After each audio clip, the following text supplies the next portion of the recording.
Wanted. Ambitious individual for leadership position. Be prepared for difficult application process and stressful work environment. Challenges, many. Rewards, numerous. Failure, possible. Your employer, the American people. The few chosen have been the presidents.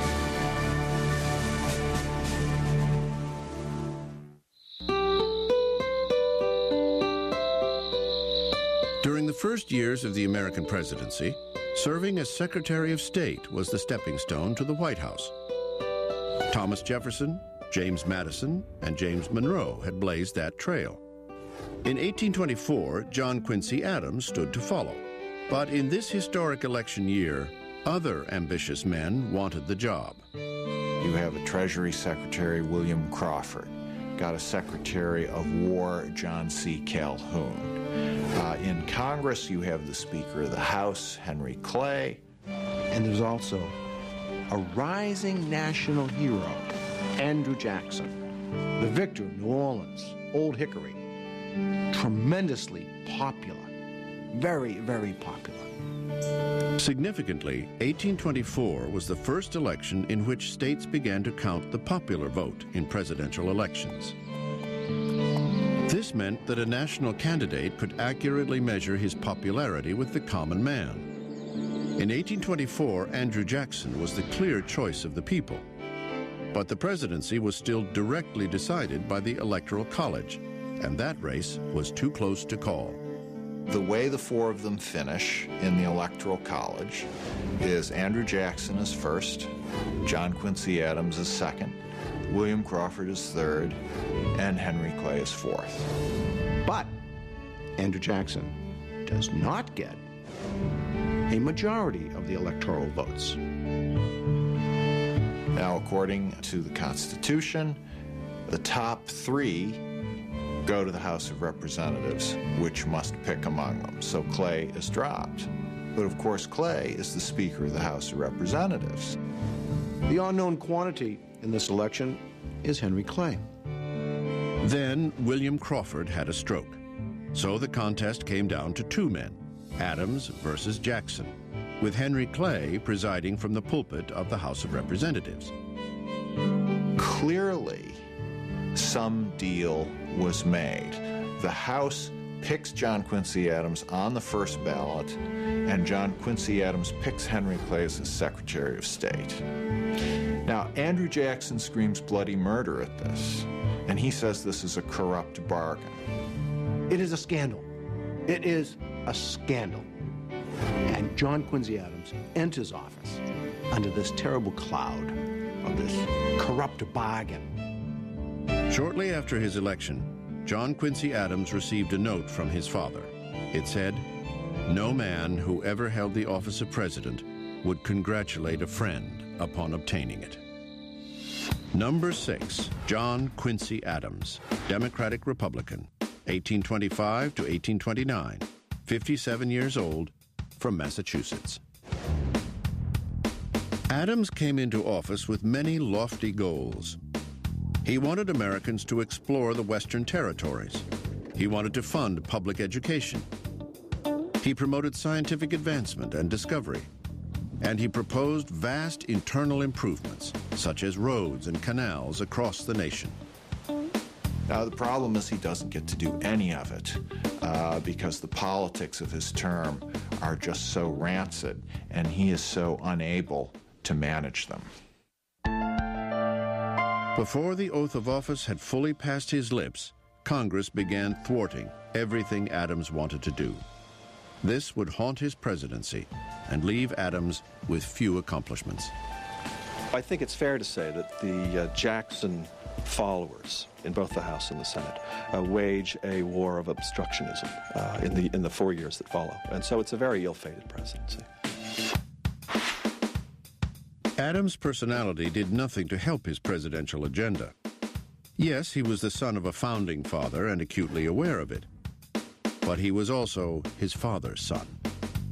John Quincy Adams tends to be somebody with a very strong self-righteous streak. Adams was physically short. pudgy and stubborn like his father. And like Lyndon Johnson, he was a skinny dipper, although Adams took his morning swim in the Potomac River. He was also the first president to wear long trousers instead of knee breeches. John Quincy Adams came to the White House, much like George W. Bush did 175 years later, hoping to exorcise his father's political demons and retrieve a lost presidency. It's not as if he went into it by saying, I can do a better job than my dad by being more diplomatic or whatever. Quite the contrary. It was more like, I'm going to prove to those guys that my father was right. And of course, he went down the drain the same way his father did. More than anything, John Quincy Adams believed he could rise above the charge that he had gained the presidency through a corrupt bargain with Henry Clay. He did not worry about whether he himself had been corrupt, and I think that was part of his undoing. Seeking to prove his political purity, Adams refused to play the patronage game in Washington. This meant he would not hire people who were for him or fire those who were against him. The result was devastating. John Quincy Adams endures probably 4 years of what may be the most miserable presidency that any president has ever experienced. It is 4 years of unremitting attacks on him by the Jacksonians. In 1828, John Quincy Adams ran for a second term. But once again, Andrew Jackson stood in his way. In this election, American political opinion was sharply split. Those for Adams, who believed he deserved 4 more years, and those for Jackson, who believed their man had been robbed in 1824, the victim of the corrupt bargain. The one person who believed the charges absolutely, utterly, was Andrew Jackson himself, and he went home swearing eternal revenge, and he got it. The election of 1828 was the dirtiest campaign in history. I don't think there's any question about that. It was brutal. Jackson campaigned on his impressive war record. He was the hero of New Orleans, the conqueror of Florida, and a bona fide veteran of the American Revolution. But Jackson's past also included some unsavory behavior, which the Adams camp brazenly exposed. They accused him of being a gambler, a military tyrant. John Quincy Adams called him a barbarian. In this contentious election, character was the main issue. The people on each side did everything they could to smear the character of the other man. And in the case of Andrew Jackson, they are really beyond the pale. They attack Jackson, and they attack his wife, Rachel.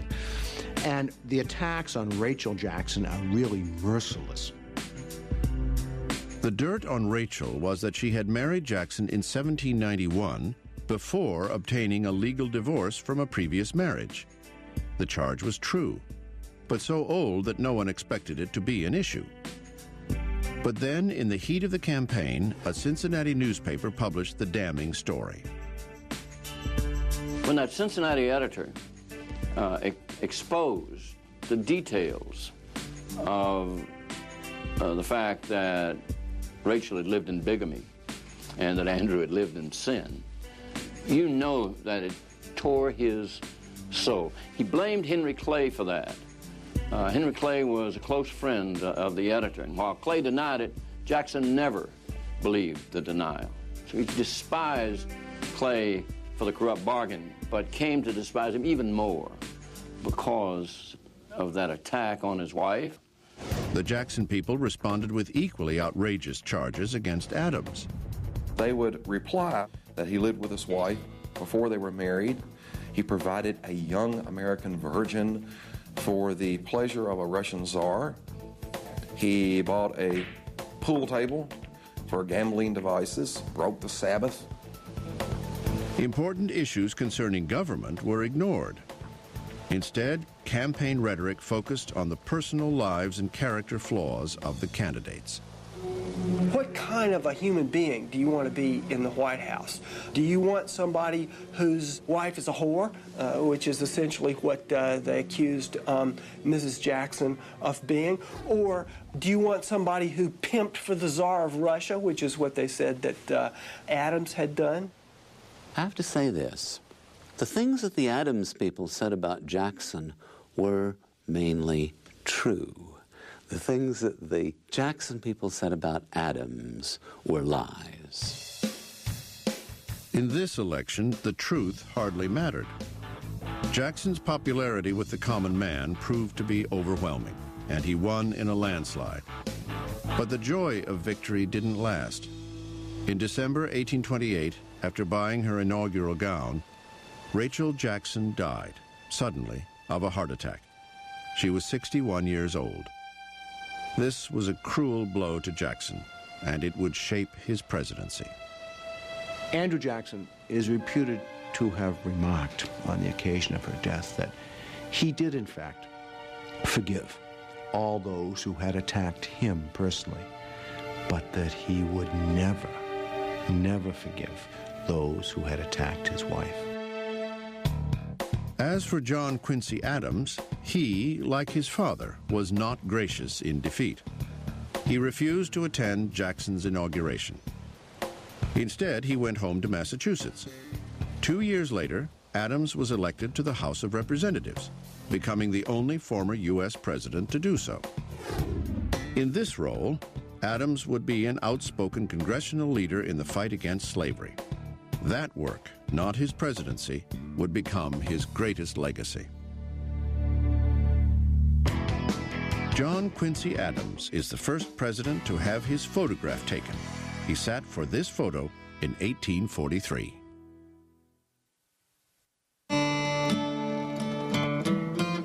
Andrew Jackson called himself a Jeffersonian Democrat. Thomas Jefferson called Jackson a dangerous man. Thomas Jefferson didn't like men who bordered on fanaticism, and Jackson seemed to him to be, at best, uncouth and at worst dangerous. But when you get right down to it, Jackson clearly was a lineal heir to the Jeffersonian legacy. Number 7, Andrew Jackson, Democrat, 1829 to 1837, 61 years old, from Tennessee. The hero of the common man, the old hero, Old Hickory. He was the type of man, a complex individual to say the least, as all great individuals are. He detested distinction and privilege. He really felt that he was a voice of the common man. But we mustn't misconstrue this. It doesn't mean that Jackson tried to find out where public opinion was and then be guided by that. No. Jackson knew what he wanted to do and did it, and then tried to enlist public opinion in support of what it was he wanted to do. Very few people were in between on Andrew Jackson. They either loved him or hated him. Andrew Jackson definitely captured the imagination of the common man. He was the first president to be born in a log cabin. He asked to be called General, not Mr. President.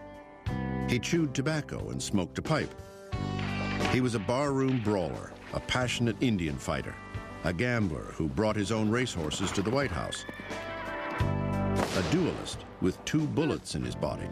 A man who would fight at the drop of a hat, a man who considered personal honor above all else. He would challenge you to a duel or cane you in the public street if you said anything that reflected on his character, his honor, his integrity. He also had a furious temper, but he knew how to use it as a management tool. He would slam his fist and yell and scream, and then afterwards, when everyone left, he would look to someone and says they thought I was mad, and this was to get his way.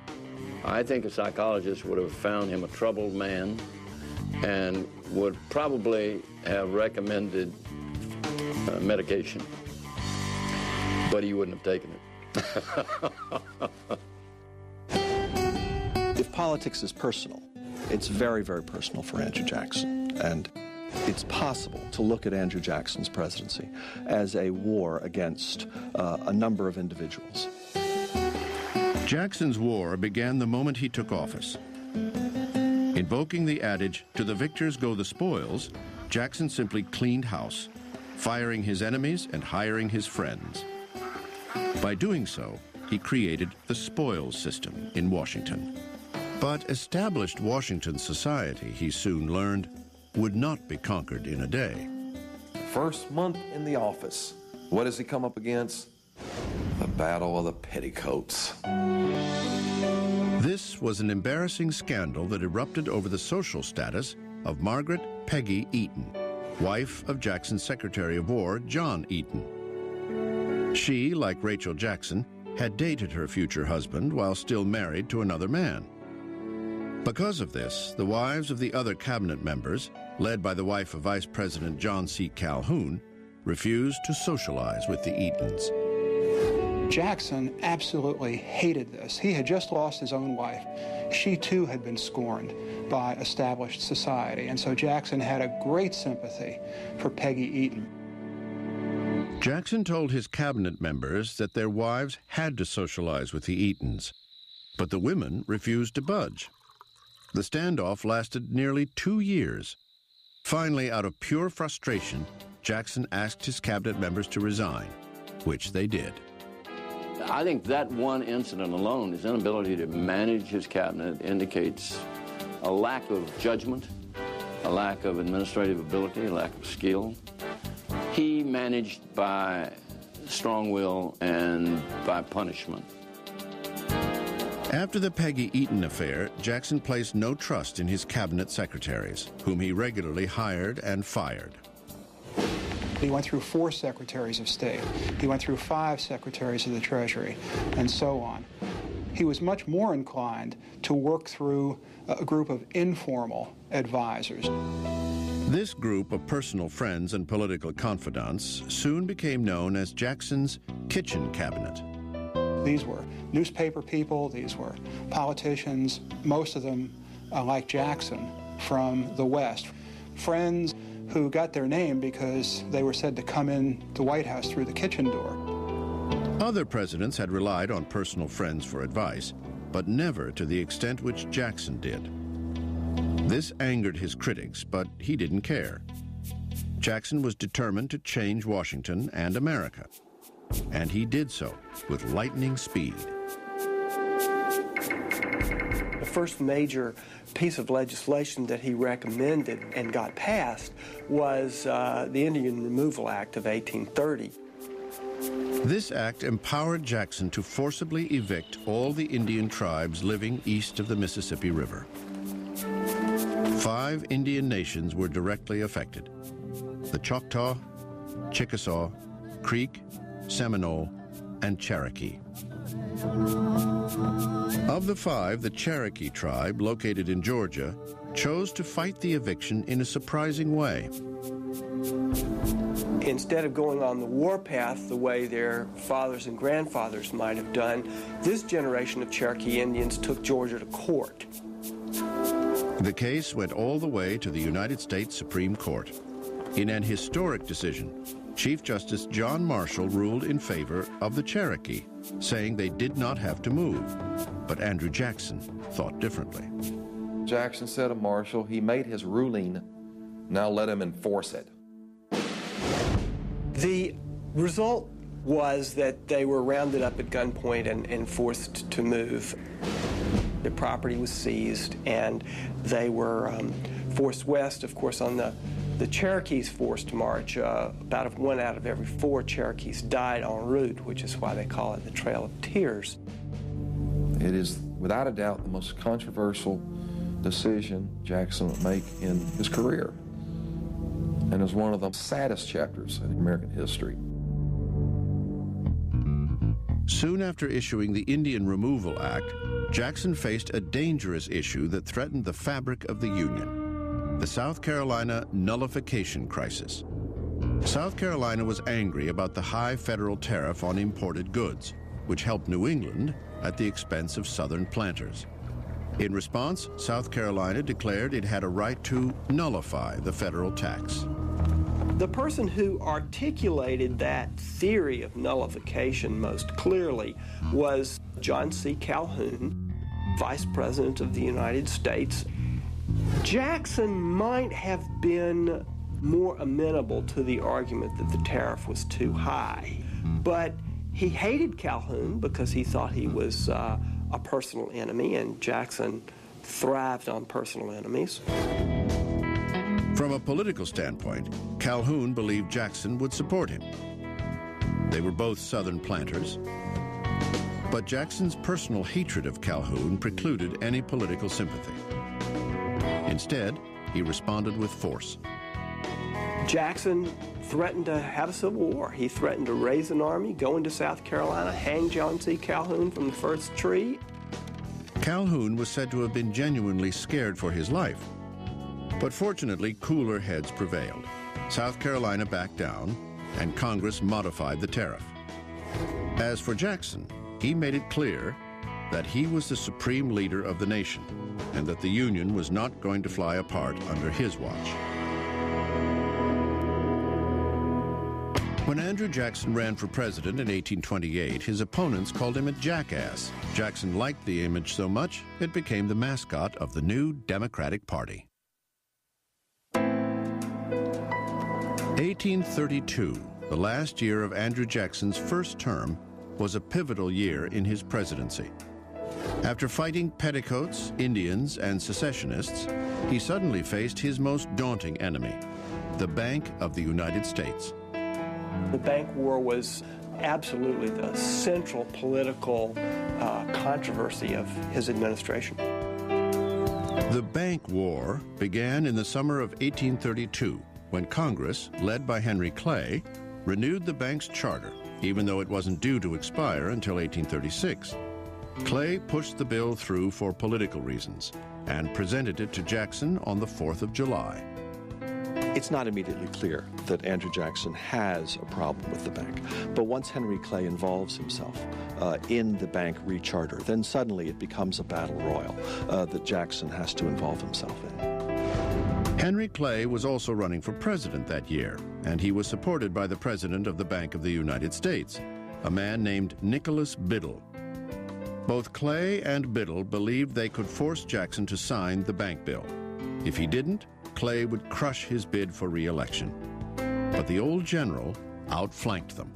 He's told that there is a cabal between Biddle and Henry Clay, and once Jackson thinks of the bank in those terms, then this is something that absolutely has to be vanquished in his mind. It becomes, in his term, the hydra-headed monster. He said to Van Buren, the bank is trying to kill me, but I will kill it. Typical of Jackson, he personified the bank fight by waging war against one man, Nicholas Biddle. Jackson saw Biddle not only as his own personal enemy, but the enemy of the people. The United States of America wasn't big enough for both Andrew Jackson and Nicholas Biddle. And Jackson wanted to make sure that it was Biddle who lost power. Jackson vetoed the bank bill, returning it with a simple yet powerful note in which he stated, "The bill to continue the Bank of the United States was presented to me on the 4th of July. Having considered it with that solemn regard to the principles of the Constitution which the day was calculated to inspire, and come to the conclusion that it ought not to become a law, I herewith return it to the Senate, in which it originated, with my objections." Nicholas Biddle called Jackson's veto a manifesto of anarchy. Jackson called it his mandate for re-election. Jackson saw this as an opportunity to strike out for the power of the ordinary citizen by smashing what he called the monster bank. He saw it as an absolute mandate of the people that he was right and the bank was wrong. In the end, Jackson's popularity won out. He crushed Clay in a landslide, then immediately moved on his mandate to close Biddle's bank. The bank still had 4 years left on its existing charter, and Jackson said, I don't want to wait 4 years. In the summer of 1833, while Congress was in recess, Jackson ordered his Treasury Secretary to redirect federal deposits from the Bank of the United States to various state banks. It was a very audacious move, in part because it wasn't even clear that what Jackson wanted to do was legal at all. His first Secretary of the Treasury wouldn't do it. He replaced him. The second Secretary of the Treasury wouldn't do it either. He fired him. So he went through 3 Secretaries of the Treasury before he installed one who would withdraw the money the way he was told. And when that was done, Jackson's enemies absolutely went ballistic. It was a power play of ultimate dimension. When Congress returned and found out what Jackson had done, they censured him for his actions. The first and only president to be censured. As soon as the Democrats gained control of the Senate, however, they had the censure not merely rescinded, not merely repealed, but expunged, as if it had never taken place. By 1836, the Bank of the United States was dead. Unfortunately, Jackson did not have a substitute for the Bank of the United States, and this would cause a lot of problems in Martin Van Buren's administration. Andrew Jackson's presidential legacy is, perhaps, the most complicated in American history. Without question, he changed the presidency, giving it more power by imposing his will on the economy, the government, the landscape, and the people.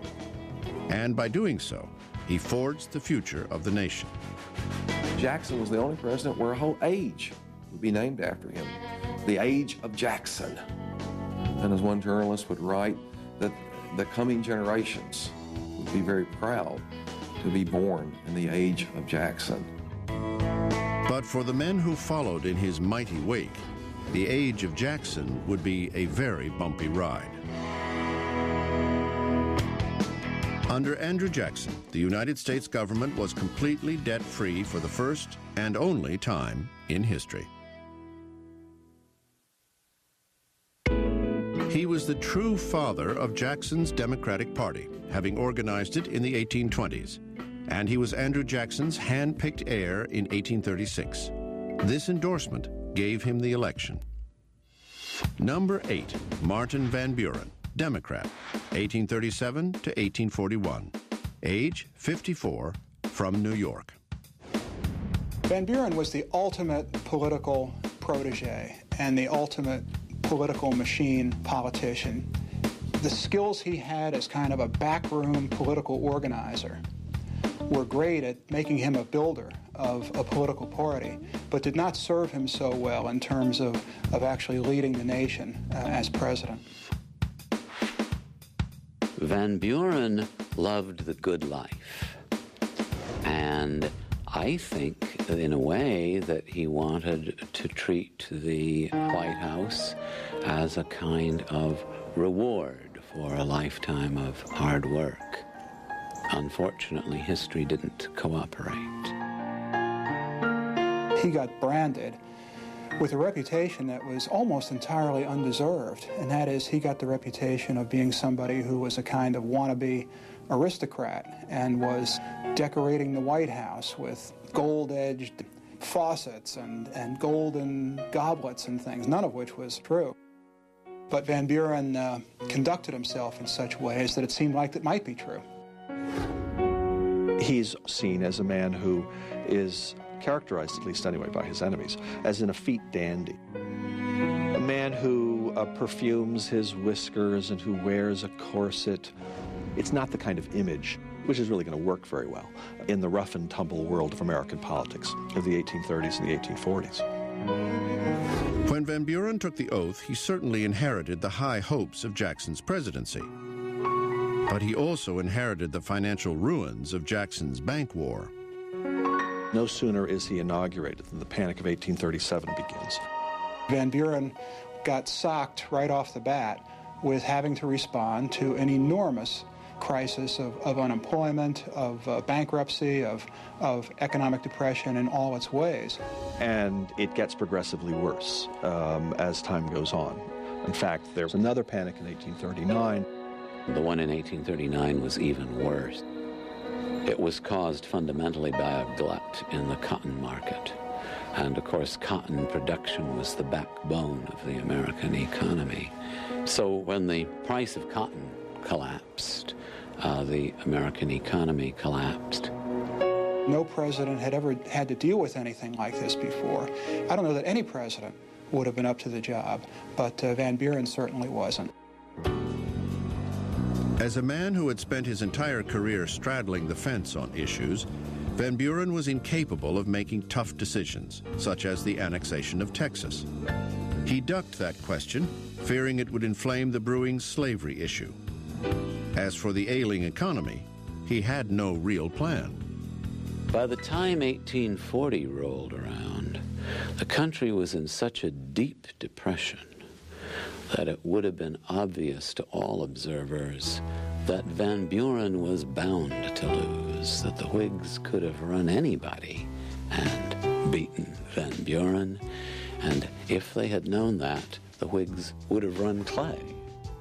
But instead of nominating Henry Clay for president, the new Whig Party chose William Henry Harrison because they believed he was the candidate who most resembled Andrew Jackson. Harrison had been a frontier general and an Indian fighter.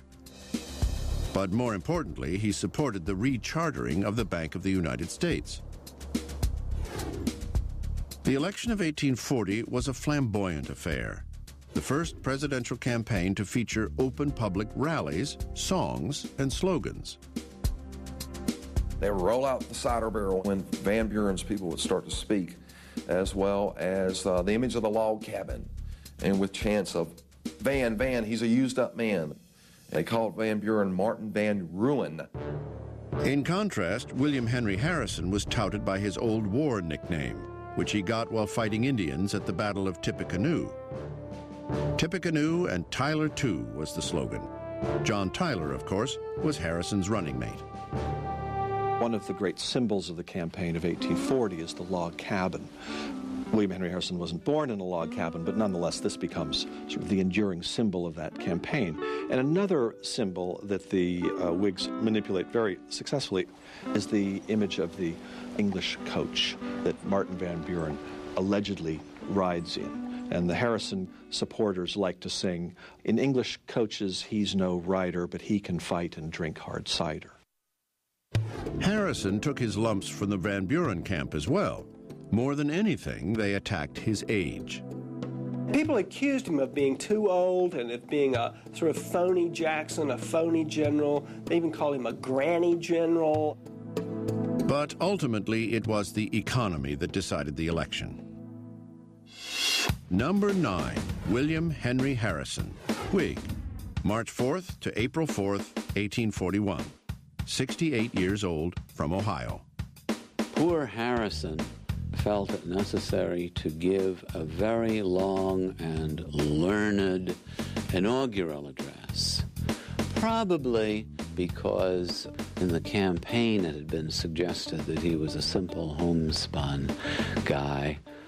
Harrison decided that as a president he needed a different image. Contrary to his campaign image, Harrison was hardly a backcountry bumpkin. He was an aristocrat, had a college education, and was the only president to study medicine.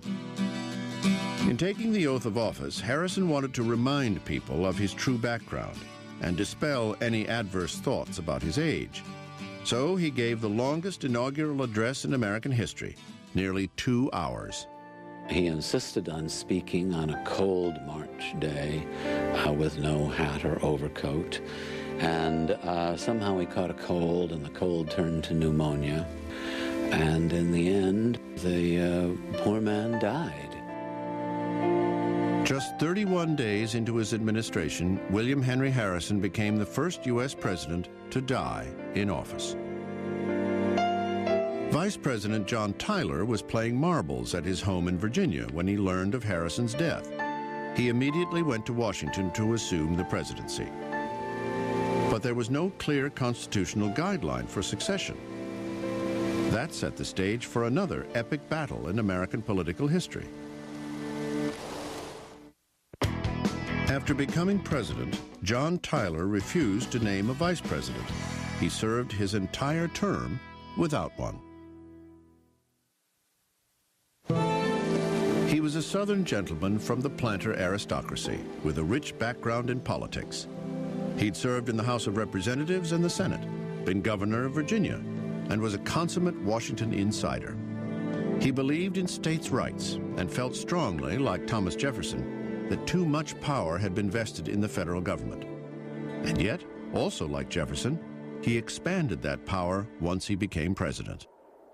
Number 10, John Tyler, Whig, 1841 to 1845, 51 years old, from Virginia. One of the things that John Tyler's never really given enough credit for, I think, is the way he assumes all of the powers of the office upon Harrison's death. He gives an inaugural address 3 days after he takes the oath of office and essentially sends a message to members of the Whig Party and to the nation at large that he is in charge. And he proves that in the years that follow. He was a thin man, delicate, blue eyes. He felt that Congress should make policy, and this gave many the impression of him being weak. And this was a great misconception. John Tyler of Virginia turned out to be his own man, with his own political agenda, which surprised everyone. This became apparent from the get-go when Tyler faced immediate challenges to his newfound authority. He was derisively called his accidency or his ascendancy. Many believed he was just an acting president until a new election could be called. Even the members of his cabinet, which was really Harrison's cabinet, tried to muzzle Tyler's claim to power. In their first meeting, Secretary of State Daniel Webster told Tyler how the cabinet would make all executive decisions by consensus. To that, Tyler responded by asking for their cooperation or their resignations. For the Whigs, this was devastating. Harrison had promised to push Whig bills through Congress, including a new charter for the Bank of the United States. But Tyler didn't share the Whig view. What happens is really unprecedented, and I don't think it's ever happened since. The Whigs passed 2 laws authorizing a new national bank, and both of them were vetoed by President Tyler. After the second of these vetoes, the Whigs held a meeting at which they expelled President Tyler from their party. And from then on, Tyler was a man without a party. Politically isolated in the White House, Tyler pressed the business of the nation, while imposing his will and skill as president. One of the things that Tyler's not really given credit for is his foreign policy achievements. You have the Webster-Ashburton Treaty, which is really a historic treaty between the United States and Great Britain. This treaty settled the disputed border between the United States and Canada, which was still a British possession. You also have the annexation of Texas, which is very, very controversial. Tyler took it upon himself to sign a treaty with the new Republic of Texas. But the treaty was immediately rejected by the Senate. That didn't stop Tyler. He cleverly asked for a joint resolution of Congress, and that passed. Unfortunately, it didn't improve Tyler's sagging political popularity. I don't really think there was any chance for Tyler to win a second term. He certainly thought about it. I think he wanted it. But the Whigs would have nothing to do with him by 1844, and the Democrats just simply didn't trust him. So he gracefully bows out. It becomes clear that the Democrats have nominated an expansionist like James K. Polk. In the fall of 1844, Americans elected a new president, a dark horse candidate whom nobody anticipated, but everybody embraced because he pledged to finish the work that Andrew Jackson had started. Number 11, James K. Polk, Democrat, 1845 to 1849, 49 years old, from Tennessee. The best way to understand Polk is to understand Jackson. Polk saw himself as someone who was going to fulfill this Jacksonian doctrine. What would Jackson do? This is the mantra that Polk seems to repeat almost every day he's in office. The Polk administration, in effect, bookends the age of Jackson. He came into office with ample Jacksonian credentials and then achieved a whole series of Jacksonian measures once he got in office. In many ways, he's perhaps more of a Jacksonian than Jackson is.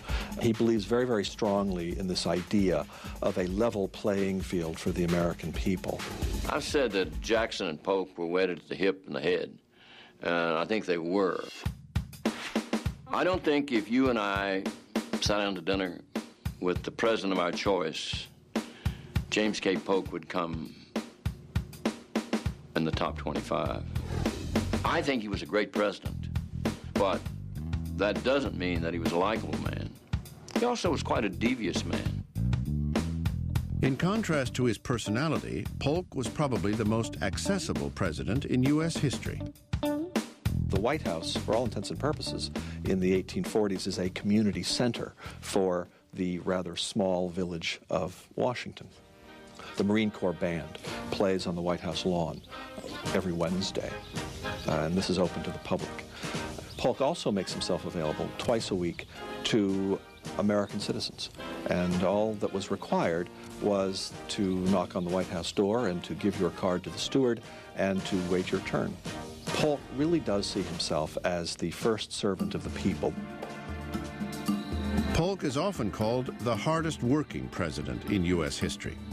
He was known for his long workdays and had gas lights installed in the White House so he could work through the night. Polk was a hands-on micromanager as president. For example, he was the first president to really get deeply into the budget. He was the first president to tell all the heads of all the departments, look, don't send your budget requests straight to Congress. Send them to me. More than anything, James K. Polk wanted to fulfill the ideological promise of Andrew Jackson's presidency, what was then being called America's manifest destiny.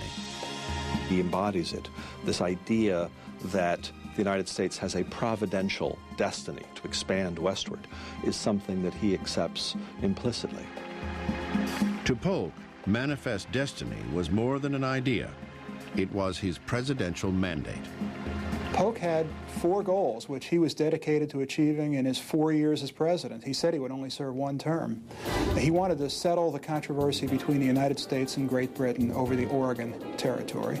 He wanted to bring California into the United States. He wanted to set up an independent treasury to fix the credit mess that had prevailed since Jackson. And he wanted to lower tariffs on imports into the American economy. To achieve his economic goals, Polk pressured Congress to lower the federal tariff and to establish an independent treasury. He succeeded. To achieve his territorial goals, he used force. First, he threatened war with Great Britain to gain the Oregon Territory. The crowd was raised, 54-40 or fight, 54th parallel, 54-40 or fight. And to his credit, he did not draw the line in the sand on that, end up at the 49th parallel. Then he actually went to war with Mexico to settle the Texas border and acquire the Southwest and California. The Mexican War, fought between 1846 and 1848, came to dominate Polk's administration. And that, along with the acquisition of the Oregon Territory, became the legacy of his presidency. People don't remember, I'm sorry to say, that Polk's greatness as a president has to do directly with the fact that in 4 years he did take the country from just west of the Mississippi all the way to the Pacific Ocean. From sea to shining sea, a ringing phrase, Polk gave it to us. He made us a continental nation.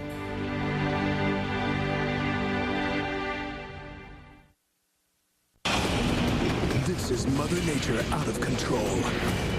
Could these natural disasters have been prevented? How is the latest technology helping us predict the next disaster? And how can history teach us to prepare for next Nature's Fury Week? Begins tonight at 8 on the History Channel.